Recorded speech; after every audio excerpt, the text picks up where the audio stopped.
Hi dears. ഇന്ന് കുമ്പളങ്ങയും മാങ്ങയും കൂടി ഇട്ടിട്ട് പരിപ്പിട്ടിട്ടുള്ളൊരു ചാറ് കറിയാണ് കേട്ടോ. പിന്നെ കൊത്തമര പരിപ്പിട്ടിട്ട്, അപ്പോൾ പരിപ്പ് വേവിക്കുമ്പോൾ ഒരുമിച്ച് വേവിച്ചു, അതിൽ നിന്ന് പകുതി മാറ്റി ഇതിലേക്ക് ആക്കി. അങ്ങനെ തട്ടിക്കൂട്ട് രണ്ട് കറി. നോമ്പ് കാലത്ത് എന്തെങ്കിലുമൊക്കെ പച്ചക്കറികളല്ലേ കഴിക്കാൻ പറ്റുള്ളൂ. രാവിലെ പിന്നെ ബ്രേക്ക്ഫാസ്റ്റിന് ഗോതമ്പ് ഉപ്പുമാവ് ചായയും വെച്ചു. ഇതേ പിള്ളേരെ ഒരുക്കണം അമ്മ. സിൻ്റയ്ക്ക് നല്ല പണിയാണ് ഇത്. രാവിലെ ഇവരെ ഒരുക്കുക എന്നുള്ളത് തന്നെ ഒരു വലിയൊരു പണിയാണ്.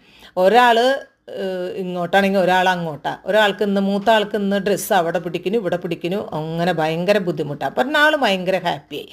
അപ്പോൾ അവൾ കുറച്ച് കഴിഞ്ഞപ്പോൾ ആൾക്ക് എന്താ കറി എന്ന് ചോദിച്ചു. അപ്പോൾ കറി ഇതാന്ന് അറിഞ്ഞപ്പോൾ ആൾക്ക് ഭയങ്കര വിഷമായി. അത് എനിക്ക് കഴിക്കാൻ ഇഷ്ടമില്ല, എരിവുണ്ടാവും, അങ്ങനെ അങ്ങനെ കുറേ വിധത്തിൽ പറഞ്ഞ് ആശ്വസിപ്പിച്ച് ആളെ പുറത്താക്കി കൊണ്ടുപോകും. അപ്പം ദേ രണ്ടുപേരെയും കൊണ്ടുപോവാണ് സ്കൂളിലേക്ക് ആക്കാനായിട്ട്. അപ്പാപ്പനാണ് ആ ഡ്യൂട്ടി, സ്കൂളിലേക്ക് കൊണ്ടുപോകണത്.